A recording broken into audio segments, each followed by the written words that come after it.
하나님 말씀 로마서 12장 9절부터 13절까지 봉독하겠습니다. 로마서 12장 9절 신약성경 256쪽입니다. 사랑에는 거짓이 없나니 악을 미워하고 선에 속하라. 형제를 사랑하여 서로 우애하고 존경하기를 서로 먼저 하며 부지런하여 게으르지 말고 열심을 품고 주를 섬기라. 소망 중에 즐거워하며 환난 중에 참으며 기도에 항상 힘쓰며 성도들의 쓸 것을 공급하며 손 대접하기를 힘쓰라. 아멘. 세상에는 많은 사람이 살고 있지만 참으로 예수를 믿어 구원받은 신자는 하나님의 자녀고 그리스도인입니다. 여러분, 그리스도인이라고 하는 것은 나는 그리스도에 속한 자다. 참으로 그 사람의 신분과 이런 소속감이 아주 중요합니다. 그래서 그리스도인은 하나님 앞에 산 제물로 드리라 이렇게 말씀을 하시고, 또 교회의 머리는 그리스도고 우리의 성도는 지체인데 하나님의 다양한 이런 재능과 은사를 주어서 하나님의 교회에 잘 섬기도록 다 귀한 자리에 세워놓으셨습니다. 그래서 우리 모든 성도는 다 한 사람 한 사람이 다 소중한 존재예요. 그래서 각자가 지체로서 건강하게 자기 위치를 잘 지켜나갈 때 하나님의 교회가 건강하고 또 하나님의 교회가 건강해야 마지막에 시대의 사명을 감당해 나갈 수가 있습니다.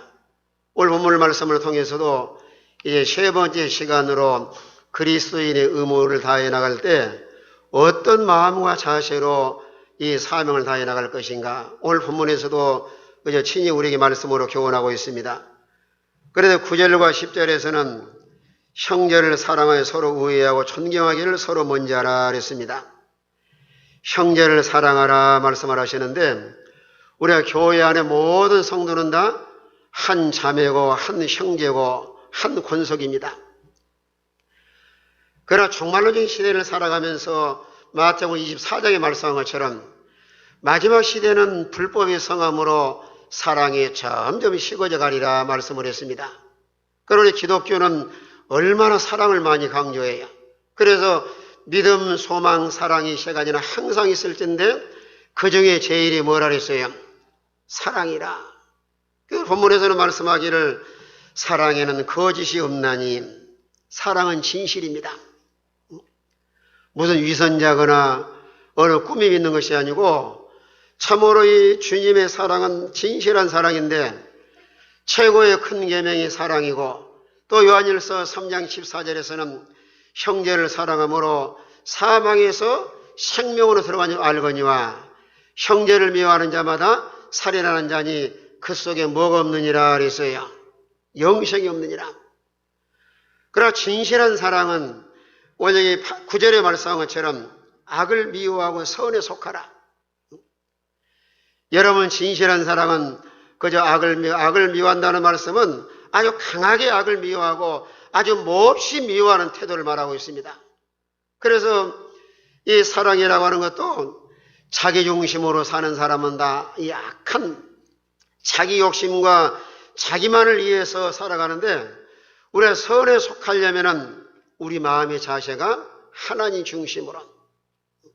여러분, 하나님은 절대 선하신 분이기 때문에 사랑이라고 도 사랑이 아니고 하나님 중심으로 사랑하는 자라야 선을 행하고, 이 선을 행한 사람은 다른 사람의 악을 행하거나 손해 주지 아니하고, 이런 하나님의 중심으로 선을 행하는 그 사랑은 이타적인 사랑입니다. 남을 배려할 줄 알고 허물을 가리울 줄 알고 다른 사람 유익을 위해서 희생할 줄 알고. 그래서 로마서 13장 10절에 말씀하기는 사랑은 이웃에게 악을 행치 아니하며. 자, 13장 10절 다 같이 있습니다. 시작. 사랑은 이웃에게 악을 행하지 아니하나니 그러므로 사랑은 율법의 완성이니라. 그러나 악을 행하지 아니하고, 사랑은 이웃에게 악을 행하지 아니하고, 여러분의 가정에서나 교회에서나 어디서든지 남에게 손해주거나 악을 행하는 일은 그건 진실한 사랑이 아닙니다. 우리가 하나님 중심으로 이 선에 속하는 이런 사랑을 하는 사람은 남에게 손해 주거나 상처 주거나 악을 행하지 않습니다. 뿐만 아니라 형제를 사랑함으로 서로 우애하고 이 친구 간의 좋은 사랑, 이 친구 간의 형제 사랑은 서로 마음이 통하는 사랑. 여러분 주위에서도 좋은 친구, 나의 좋은 상담자가 되고 좋은 멘토가 되고 내 신앙에 영적으로 좋은 이런 관계에 유의할 수 있는 이런 사랑, 형제 간에 우애하고 이런 사랑은 사무엘상 18장 1절에 말씀한 것처럼 요나단과 다윗이 같은 사랑. 자, 18장 1절 다 같이 있습니다. 시작. 다윗이 사울에게 말하기를 마침에 요나단의 마음이 다윗의 마음과 하나가 되어 요나단이 그를 자기 생명같이 사랑하니라. 요나단과 다윗은 너무너무 좋은 친구 우정관계예요. 서로 마음이 통할 뿐만 아니라 요나단이 다윗을 뭐라고 말합니까? 자기 생명같이 사랑한다. 참 얼마나 좋은 친구. 그래 요나단이 다윗에게 자기 겉옷을 벗어주고 군복과 칼과 활도 주면서 사람은 다 손이 안으로 굽을 수가 있지만은 그 요나단의 아버지 사울이 다윗을 시기해서 그렇게 죽이려고 하는데 요나단은 자기 아버지 편을 드는 것이 아니고 다윗을 잘 도와줍니다. 그러면서 또 때로는 자기 아버지에게 직언을 해요. 아버지, 이런 충성된 신하고 다윗이 너무너무 좋은 이런 신하인데 어떻게 왜 다윗을 죽이려고 합니까? 사람은 다 자기중심적이고 자기 유익을 위해서 손을 안으로 굽을 수가 있는데 요나단은 그렇지 않습니다. 다윗을 사랑하되 자기 생명같이 사랑하고 우리는 서로 인간관계 속에서도 남을 내가 소중하면은 내 생명이 소중하면은 다른 사람도 소중히 길 줄 아는 사랑. 그래 형제와 서로 우애하고 존경하기를 그저 서로 먼저 하며 상대방을 인정할 줄 알고 존경할 줄 알고 무례한 행동을 하지 말고 예의를 잘 갖추어서 다른 사람을 나보다 낫게 여기는 이런 마음을 가질 수 있도록. 그래서 교회에서는 가정이 어디를 가시든지 내가 먼저 인사하고 성도 안에도 종종 그러기 쉽잖아요. 저 사람 나게 인사도 안 한다. 다른 사람이 나에게 하지 않는다고 말하기 전에 내가 먼저 인사하는 거예요. 집사님 참 그동안 잘 계셨습니까? 형제님, 자매님. 다른 사람의 인사를 기다리기 전에 내가 먼저 찾아가 인사하면은 나중에 그 사람이 그저 마음속에 아이고 이제는 내가 먼저 인사해야 되겠다. 근데 우리 주일 학생들 오면은 내가 먼저 인사합니다. 그러면 나중에는 이제 지나가다가 막 뛰어와서 목사님 안녕하세요. 지가 와서 또 인사하는 거예요. 그래서 마태복음 7장 12절에서는 무엇이든지 남에게 대접을 받고자 하는 대로 너희가 먼저 대접하라. 이게 황금률 아주 귀한 말씀이에요. 자, 7장 12절 다 같이 있습니다. 시작. 그러므로 무엇이든지 남에게 대접을 받고자 하는 대로 너희도 남을 대접하라. 이것이 율법이요 선지자니라. 남에게 대접을 받고자 하는 대로 너희도 남을 대접하라. 여러분의 가정에서 부부간에도 마찬가지예요. 내가 남편에게 아내가 나에게 뭘 해주길 원하신다고 하면은 먼저 대접을 하세요. 가령 좀 남편이 말할 때 좀 공손하게 했으면 좋겠다 그런 마음을 가졌으면 아내가 먼저 아주 애교 넘치게 여보 친절하게 먼저 하세요. 여러분 세상 사람도 말하기를 뭐라 그래요? 가는 말이 그 다음에 오는 말도 고운 거예요. 우리는 무엇이나 인간관계 속에서 다른 사람에게 뭘 나에게 해주기를 원하기 전에 내가 먼저 하는 거예요. 내가 먼저 친절하게 하고 내가 먼저 인사하고 내가 먼저 큰 말로 싹싹하게 애교 넘친 언어를 사용을 하고 내가 먼저 대접하고. 이거 마태복음 7장 12절에서는 예수님이 친히 하신 말씀이에요. 남에게 대접을 받고자 하는 대로 먼저 대접하라. 우리는 그리스도인으로서 우리가 주여 주여라는 신자가 되지 말고 실제로 삶과 생활 속에서 형제를 사랑하는 실천함으로 하나님의 자녀답게 살고 하나님의 영광을 드러낼 수 있는 이런 우리 모든 성도가 다 되시길 바랍니다. 형제를 사랑하여 서로 우애하고 존경하기를 서로 먼저 하며, 또 오늘 11절에서는 부지런하여 게으르지 말고 열심을 품고 주를 섬기라. 따라합시다. 부지런하여 게으르지 말고 열심을 품고 주를 섬기라. 사람은 무엇을 하든지 부지런해야 됩니다. 근면성실하고. 여러분, 세상에서도 성실한 사람이 성공할 수 있죠. 그 게으른 사람이 성공할 수 없어요. 우리 예수 믿는 신자는 항상 부지런해야. 전에 어떤 사람이 그저 전도를 하니까 그래요. 아이고 목사님, 교회도 다니려면 부지런해야 되겠습니다. 실제로 그래요. 자기가 입으로 말을 해요. 자기는 게을러서 그저 믿음 생활을 못한다고. 사람이 무엇이나 부지런해야 하나님을 잘 섬길 수가 있는데, 어느 책에 보니까 이런 아시아 신학대학교 고인이 되었습니다. 그 한철아 박사가 그런 말씀을 해요. 기독교는 열심의 종교다. 나의 신학은 열심의 신학이다. 무엇이나 사람이 부지런해야 하나님을 잘 섬길 수가 있는데, 그래서 요한계시록 3장에 라오디아 교회를 주님이 책망을 합니다. 뭐라고 책망하냐면은, 너희는 왜 이렇게 사람이 비치가하냐고. 무엇이나 차갑든지 뜨겁든지 해야 되는데 너무 미지근함으로 인해서 내 입에서 너를 토해내버리라. 토해버리겠다 그랬어요. 오늘 부지런하여 게으르지 말고 열심 품고 주를 섬기라 그랬습니다. 게으르지 말고. 우리의 신앙생활도 게으르거나 나태하면은 이런 그리스도의 의무를 다하지 못함으로 인해서 영혼의 기쁨을 다 잃어버리기 쉽습니다. 그래서 성경에는 잠언서에서는 주님이 뭐라고 말씀하시냐면은, 게으른 자여 누구에게 가서 뭘 배우라 그랬어요? 계명에게 가서 지혜를 배우라.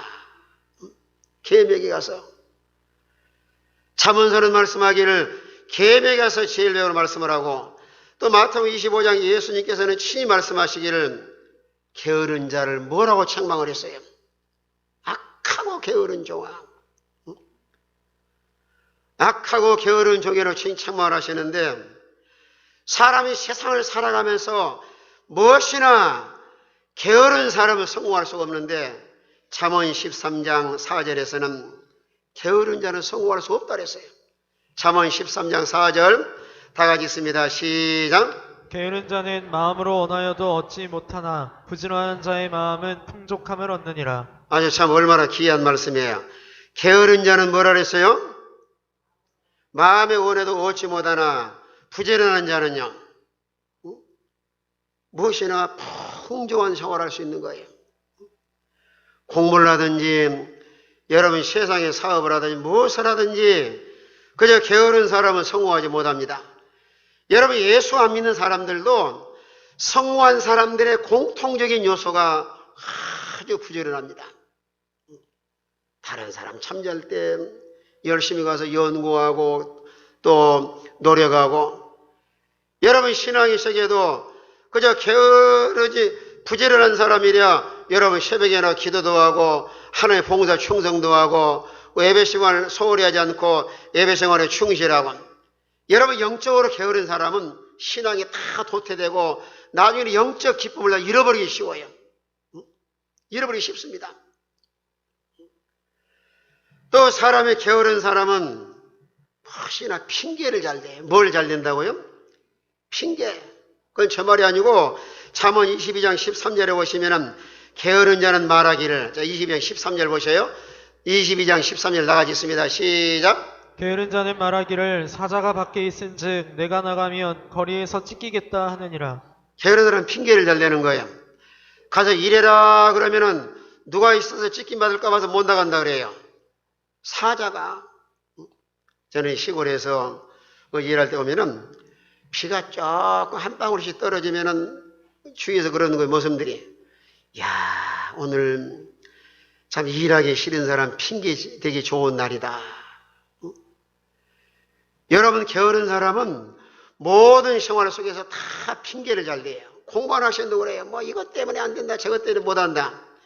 여러분, 교회 생활도 게으른 사람은 뭐 더워서 못 간다, 못 간다, 그 핑계 대다가 그저 자기 할 일을 다 못하고 그리스도인의 이런 의무를 다 감당하지 못합니다. 그래서 예레미야 48장에는 그런 말씀을 하셔요. 하나님의 일을 게으르게 하는 자는 저주를 받을지어다. 얼마나 무서운 말씀이에요. 우리는 부지런하여 게으르지 말고 본문에 말씀한 것처럼 열심을 품고 주를 섬기는 복 있는 성도가 되시길 바랍니다. 따라합시다. 게으르지 말고 열심으로 주를 섬깁시다. 물론 열심이라고 하는 것도 다 있는 것이 아니에요. 참으로 중생을 해서 우리 마음속에 이런 성령님께서 역사를 해야 마음이 아주 뜨겁고 그저 열정적으로 하나님을 섬길 수가 있습니다. 여러분 생각해 보셔야 됩니다. 나는 성령 받았는가? 저는 수요일에 말씀드리는데 성령 받지 못한 사람이 예수가 안 믿어집니다. 참으로 중생한 사람은 우리 마음속에 성령이 내재하시고 그 성령께서 하나님 말씀을 듣는 순간에 마음이 뜨거워지는 거예요. 여러분의 심령이 냉랭한 사람은 하나님을 열심히 섬길 수가 없어요. 참으로 중생을 해서 우리 마음속에 성령이 내재하시고 또 성령께서 이 성령의 충만함과 성령의 인도를 따라 살면은 말씀을 딱 듣는 순간에 성령께 마음속에 깨달아지게 하시고 마음에 이런 뜨거움, 내가 열심히 찬양하고 열심히 기도하고 열심히 하나님을 잘 섬겨서 하나님을 기쁘게 드려야 되겠다. 그런 뜨거운 마음을 소유하게 됩니다. 그래 열심이라고 하는 것도 성령 받은 신자, 우리 마음속에서 이런 성령님이 강력하게 역사할 때 우리가 뜨거운 마음으로 하나님을 잘 섬길 수가 있는데 이 섬기라고 하는 것도 하나님 앞에 열심을 다해서 기도의 열심, 봉사의 열심, 예배의 열심. 왜 우리가 열심히 이렇게 하나님을 섬기게 되는가 하면은 여러분 세월이 항상 머물러 있는 것이 아닙니다. 그래 에베소 5장 16절 오면은 세월을 아끼라 때가 악하니라. 얼마나 항상 기회가 있는 것이 아니에요. 요한복음 9장 4절에 와서는 때가 낮음에 나를 보내신 일을 해야 하리라. 자, 9장 4절 다 같이 있습니다. 다 같은 목소리에 시작. 때가 아직 낮음에 나를 보내신 이 일을 우리가 하여야 하리라. 밤이 오리니 그때는 아무도 일할 수 없느니라. 때가 낮음에 우리가 하나님 보내신 일을 하여야 하리라. 이제 밤이 오리니 그때는 아무도 일할 수 없느니라. 인간의 모든 삶과 생활 가운데서 항상 신앙에 자유하고 항상 하나님께 봉사 충성하고 항상 열심으로 하나님을 섬길 수 있는 기회가 항상 있는 것이 아닙니다. 요즘에 이제 코로나를 통해서 늘 느낀 바가 그거예요. 너무나 신앙의 자유의 제약을 받고 있습니다. 강단에 딱 서기 전에 제 마음속에 그런 생각 들어요. 마스크하고 계시면서 찬송 부르자고 하는 게 좀 미안한 생각이 들기도 해요. 얼마나 좀 힘들어요. 그 벗어버리고 마음껏 찬양하고 마음껏 기도하고 그런 자유를 우리가 다 잃어버리고 이제는 계속해서 어디를 가든지 마스크하고 다니셔야 되고 어느 식당 어디를 가시든지 자유롭지 못하고 혹시 저 사람이 그저 혹시라도 코로나야 그저 감염된 사람 아닌가 사람이 두렵기도 하고 어떤 사람은 그래요. 아이고 교회 가서 예배드리고 싶다고 우리 하나님이 건강 주시고 이런 신앙에 자유할 수 있는 거 우리에게 어쩌면은 항상 일 수 있는 것이 아니에요. 오늘 우리의 모든 삶과 생활 가운데서 이런 기회와 이런 신앙의 자유와 하나님이 건강하게 하시고 이런 하나님 섬길 수 있는 이런 기회를 그저 놓치지 말고 참으로 열심을 다해서 오늘 주님이 준 메시지예요. 부지런하여 게으르지 말고 열심을 품고 주를 섬기라. 다시 한번 따라합니다. 부지런하여 게으르지 말고 열심을 품고 주를 섬기라. 열심으로 주를 섬기는 이런 복 있는 성도가 되시길 바랍니다. 열심으로 하나님을 섬기면 그게 복이에요. 뿐만 아니라 12절에서 소망 중에 즐거워하며 환난 중에 참으며 그저 기도에 항상 힘쓰라. 따라합시다. 소망 중에 즐거워합시다. 온 세상을 살아가면서 그저 고난과 어려운 역경 속에 우리가 때로는 살아가지만 우리 예수 믿는 신자는, 우리 그리스도인들은 소망을 잃어버려서는 안 됩니다. 우리의 소망은 어디야? 하늘나라. 참으로 예수 믿어 중생한 성도는 하늘나라의 힘있고를 소유한 사람이에요. 우리는 세상을 바라보기 전에 영원히 하늘나라 가서 그 살 소망. 그래 사도 바울은 그런 고백을 합니다. 내가 세상을 떠나서 주와 함께 영원히 살 소망을 가졌다. 그러나 육신에 있는 동안은 너에게 유익하다. 여러분 히브리서 11장에 아브람도 내가 돌아갈 고향이 있지만은 나는 더 나은 본향을 사모하니 하늘에 있는 것이다. 우리가 세상에 천년만년 사는 것이 아니고 참으로 중생에서 거듭난 신자는 하늘나라 가서 영원히 살 그 나라의 소망. 우리는 땅만 바라보고 세상을 살 것이 아니라 때로 하늘을 쳐다보면서 나는 중생을 해서, 나는 거듭난 신자로서, 나는 하늘의 시민권자로서, 나는 하나님의 자녀로서 하늘나라 가서 나는 영원히 살 것이다. 그 소망을 바라보고 즐거워하라는 거예요. 우리는 하늘의 소망을 두고 살 뿐만 아니라 부활의 소망. 나는 죽어도 산다. 그래서 요한복음 11장 25절에 예수님이 친히 말씀하시기는 나는 부활이요 생명이니 나를 죽는 난 죽어도 살고 살아서 믿는 자는 영원히 죽지 아니하리니 너희가 그것을 믿느냐. 우리 신앙의 선진들이 왜 믿음 지키다가 생명을 초기같이 버렸을까요? 부활을 믿었기 때문에.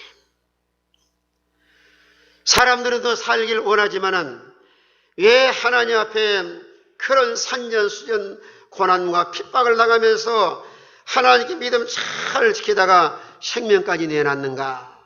부활을 믿었기 때문에. 여러분 예수님의 제자들도 가룟 유다를 제외하고 사도 요한은 산순교자고 나머지는 다 순교했습니다. 의심 많은 토마도 부활하신 주님 만나고 나서 나중에 인도 가서 그저 선교사로 축창에 찔려서 죽임을 당하면서도 부활을 외치다가 순교의 제물이 됩니다. 우리는 부활의 소망. 부활의 소망뿐만 아니라 하늘나라 가서 영원히 살 소망. 그걸 영생이라고 합니다. 영생. 그래서 오늘 세상은 다 나그네 세상이고 안개와같고 꽃과같고 잠깐이면 인생을 지나가는데 참으로 예수 믿어 구원받은 신자는 하늘나라 가서 영원히 영생하기 때문에 그 영생의 소망을 바라보면서 즐거워하도록 우리의 주님께서 말씀을 하고 있습니다. 따라합시다. 예수 믿는 사람은 하늘나라 가서 영원히 산다. 그걸 믿으시면 아멘 합시다. 세상은 다 제한된 인생을 살아요. 어떤 사람 70년, 80년, 90년, 100년. 인생은 다 제한된 인생을 살아가지만 이런 확실한 하늘나라에 이런 소망이 확실한 사람은 비록 세상에서 가난하게 살고 어떻게 좀 힘든 인생을 산다 할지라도 소망을 가진 사람은 즐거워합니다. 하박국 3장에 보시면 그 말씀이 있죠. 무화과나무가 무성치 못하고 포도나무에 열매가 없고 감람나무에 소출이 없고 밭에 식물이 없고 우리의 양이 없고 외양간에 소가 없을지라도 그 다음에 이제 3장 18절. 하박국 3장 18절 오면은 나는 여호와로 인하여 하박국 3장 18절 다 같이 있습니다. 시작. 나는 여호와로 말미암아 즐거워하며 나의 구원의 하나님으로 말미암아 기뻐하리로다. 이 믿음을 소유한 사람은 확실하게 구원받은 친구예요. 나는 여호와로 말미암아 즐거워하며 나의 구원의 하나님으로 인하여 기뻐하리로다. 이런 복 있는 성도가 되시길 바랍니다. 영에 속한 신자요, 또 신앙에 상당히 수준 있는 믿음을 소유한 사람이에요. 오늘 세상에 속한 사람들은 다 아이고 돈 많이 벌면 좋아하고 돈 작게 벌면 그저 슬퍼하고. 제가 전에 청년들 그런 경험을 했어요. 하루 장사를 나가면은요, 그날 장사가 잘 되는 날은 오토바이 타고 할렐루야 찬송 부르고 할렐루야 너무 좋아요. 막 저 춤을 추고 싶어요. 그냥 돈 많이 벌어가지고. 장사가 안 되는 날은 엄청 속상한 거예요. 오늘 하나님 어디 출장 가셨는가? 그러니 하루 동안도 웃고 울고 속상하고 즐거워하고. 그런데 그 사람이 그러다 보니까 너무 변덕스럽더라고요. 변덕스러워요. 돈이라고 하는 건 있다가도 없고 없다가도 있고. 여러분 보이는 것으로 웃고 슬퍼하시지 말고 우리의 신앙이 확실한 이런 소망을 가지시고 나의 하나님으로 인하여 즐거워하고 구원의 하나님으로 기뻐할 수 있는 이런 우리 모든 성도가 되시길 바랍니다. 이런 믿음을 소유한 신자라야 그리스도인으로서 의무를 다할 수가 있는데, 아무리 예수 믿는 신자랄지라도 세상에서 항상 좋은 일만 있는 것이 아니에요. 때로는 고난당하기도 합니다. 믿음 생활하다가도. 그런데 본문에도 말씀하기를 환난 중에 참으며 기도에 항상 힘쓰라. 오늘 이 세상은 완전하지 못합니다.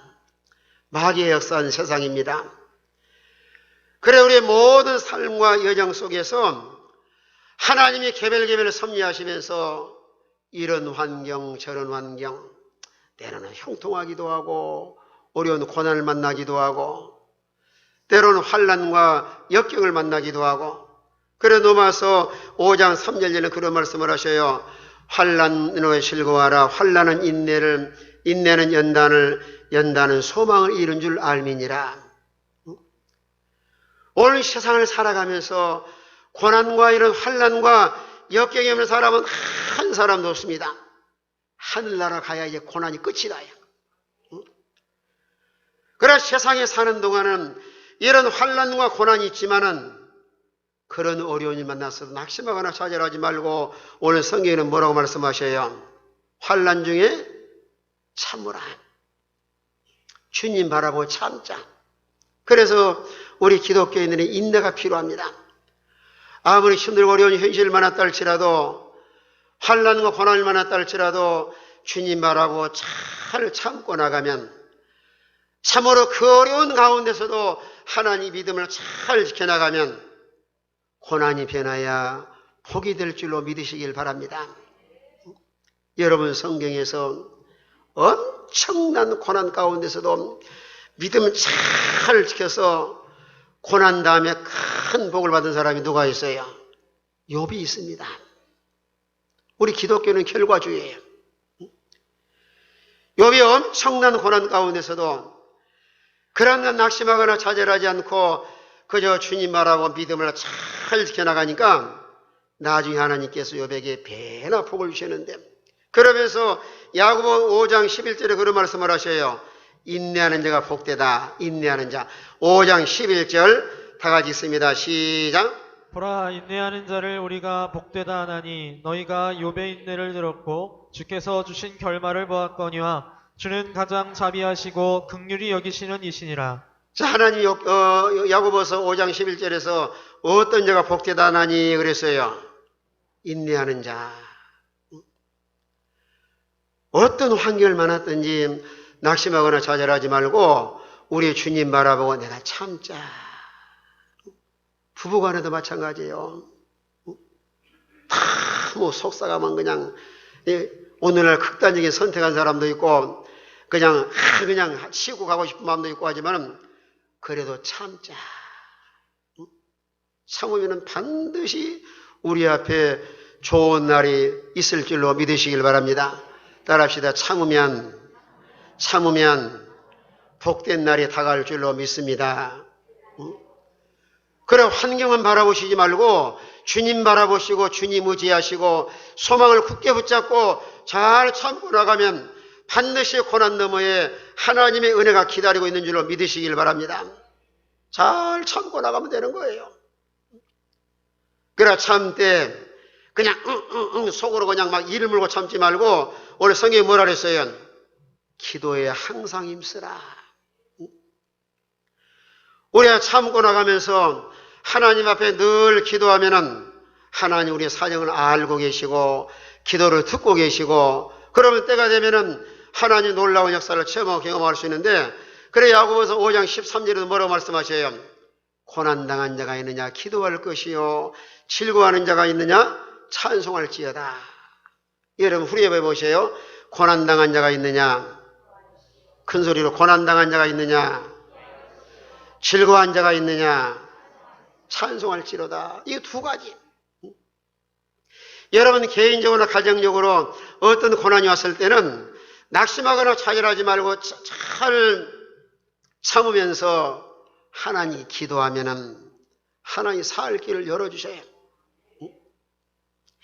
그래서 누가복음 22장에서도 시험에 들지 않도록 깨어서 기도하라. 다니엘 6장 10절에서는 다니엘의 엄청난 사자굴의 시험이 왔지만은 하루 3번씩 전에 행하던 대로 꼬박꼬박 예루살렘 향해서 감사 기도하고 나니까 그 엄청난 사자굴의 시험을 믿음으로 승리하게 하십니다. 우리 어떤 현실을 만났든지 참으면서 기도하면은 하나님의 도와주심으로 어려운 시험과 환난을 다 이겨나갈 줄로 믿으시길 바랍니다. 오늘 시기적으로 지금은 기도할 때입니다. 교회에 기도 용사가 많이 일어나야 됩니다. 여러분의 가정을 위해서, 나라와 민족을 위해서, 우리 개개인의 신앙을 위해서 날마다 깨어서 기도해야 하나님의 궁일하심으로 이런 고난과 역경과 모든 시험과 환난을 물리치고 날마다 승리하는 이런 삶을 살아갈 수가 있습니다. 기도하는 사람은 실패하지 않습니다. 기도하는 사람은 망하지 않습니다. 기도하는 사람은 하나님이 살 길을 열어줄 줄로 믿으시길 바랍니다. 하나님께 우리의 특별히 기도할 수 있는 특권을 주시기 얼마나 감사해요. 가난한 자나 부한 자나 빈부에 계신 남녀노소 무식한 자나 유식한 사람이나 어느 세상의 조건 하나님 말씀하지 아니하시고 예수 믿어 구원받는 신자는 누구든지 하나님이 나와 기도할 수 있는 이런 특권을 주셨습니다. 그래서 교회도 기도의 불이 꺼지면 안 됩니다. 여러분의 가정도 기도의 불이 꺼지면 안 되고 여러분의 자신도 하나님 기도해야 마귀 세력을 다 물리치고 날마다 우리 영혼을 보존하고 어떤 시험과 고난 가운데서도 날마다 승리하는 삶을 살아갈 수가 있습니다. 따라합시다. 기도하면 살 길이 열린다. 그런 사람 중에 한 사람이 요나예요. 요나가 참 신기해요. 하나님의 사명을 어기고 다시서 도망가다 큰 환난을 만나는데, 그래서 바닷속에 던짐받아가지고 고기 속에 들어가는데 그 칠흑 같은 고기 뱃속에서 아주 징그러운 비린내가 나는 그런 고기 뱃속에서 기도가 나왔다는 사실은 거의 기적이에요. 사실은요. 거기서 기도하니까 하나님이 고기에게 명령을 해서 바다 육지로 가까운 나가가지고 토해내서 살아서 사명을 감당하게 하십니다. 그래서 가만히 보면은 엄청난 고난을 만났어도 기도의 줄을 놓지 않으면 하나님 살 길을 열어주셔요. 포기해버린 사람은 끝납니다. 그런데 그런 고난 가운데서도 기도하면은 하나님께서 초자연적인 역사로, 그 고기가 움직이는 것도 누구의 명령 따라 움직여요? 하나님 명령 따라서. 여러분 자연세계도 비가 오든지 날이 좋든지 이런 모든 영계나 자연계나 인간의 모든 삶을 다 하나님이 다스리고 주관하고 계시는 거예요. 그래야 기도만 살 길을 열어주시는 겁니다. 우리는 소망 중에 즐거워하고 환난 중에 참고 기도의 힘을 써서 소망의 줄을 놓지 말고 환난 가운데서도 이 기도함으로 극복해서 하나님을 경험하고 하나님 영광 드러낼 수 있는 이런 우리 모든 성도가 되시길 바랍니다. 환난 중에 참고 기도에 항상 힘쓰고 또 13절에 와서는 성도에 쓸 것을 공급하며 손대접하기를 힘쓰라. 따라합시다. 구제하기를 힘을 씁시다. 이제 형제의 사랑을 실천하라는 거예요. 천지 만물의 주인이 하나님이시고 우린 청직입니다. 그래서 우리 그리스도인들은 항상 성실하게 살고 근검전략하고 하나님이 필요로 하실 때 잘 사용을 하시면 물질의 자유자가 되고 하늘나라의 영광에 참여할 수가 있습니다. 그래 오늘 13절에서도 성도들의 쓸 것을 공급하며 지금은 시대적으로 참 어려운 시대에 살고 있습니다. 그래서 우리가 사랑하지만 가장 먼저 우리 주위에 도움이 필요한 성도가 없는가? 또 참 도와줄 사람 없는가? 우리가 사랑이라는 단어를 많이 사용하고 있지만은 그래 요한일서 3장 18절에 말씀한 것처럼 말과 혀로만 사랑하지 말고 행함과 진실함으로 하자. 남을 베풀고 섬기고 주는 자. 참으로 진정으로 도움이 필요한 사람에게 아끼는 마음으로 하지 말고 항상 그 즐거운 마음으로 잘 도와주면은 하나님께서 우리에게 복을 주셔야. 그건 신명기 15장 11절에 있습니다. 신명기 15장 11절에 신명기 15장 10절 다 같이 있습니다. 시작. 너는 반드시 그에게 줄 것이요 줄 때에는 아끼는 마음을 품지 말 것이니라. 이로 말미암아 내 하나님 여호와께서 내가 하는 모든 일과 내 손이 닿는 모든 일에 내게 복을 주시리라. 자, 가난하고 도움이 필요한 사람에게 반드시 도와주라고 말씀을 하시면서 아끼는 마음 품지 말고 이렇게 베풀고 주면은 여호와께서 내가 하는 모든 일과 내 손이 닿는 모든 일에 내게 뭘 주시리라 그랬어요. 복을 주시리라. 복을. 하나님 주신 모든 것을 바르게 잘 사용하되 남을 섬기고 남에게 나눠주고 베풀고 섬기면은 하나님께서 우리가 생활 속에 하는 모든 일에 복을 주실 뿐 아니라 하나님 앞에 가서 상을 받는데 마태복음 25장 그런 말씀하셨어요. 줄인 자, 목마른 자, 헐벗은 자, 옥에 갇힌 자, 병든 자 이런 사람을 돌봤는데 나중에 예수님께서 뭐라고 말씀하셔요? 지극히 작은 자에게 하는 것이 곧 누구에게 하는 것이라 그랬어요? 내게 하는 것이다. 내게. 사람이 움켜쥐고 욕심부린다고 잘 사는 것이 아니고 하나님 주신 것을 늘 그리스도인으로서의 이런 의무를 다해 나가도록 사랑을 실천하고 도움이 필요한 도움을 주고 그래서 성경에 말씀한 것처럼 받는 자보다 누가 복이 있어요? 주는 자가 복이 있다. 주는 자. 오늘 우리는 이 말씀을 마음속에 잘 새겨서 그리스도인으로서 형제를 사랑하고 열심으로 주를 섬기고 소망 중에 즐거워하고 도움이 필요한 사람에게 베풀고 섬기며 그리스도인의 의무를 다함으로 아버지 앞에 가서도 영광에 참여하고 오늘 세상을 살아가면서도 하나님이 약속하신 이런 은혜와 복을 받아 누리며 살아가는 이런 우리 모든 성도가 되시길 바랍니다. 다 같이 한번 통성으로 기도합시다.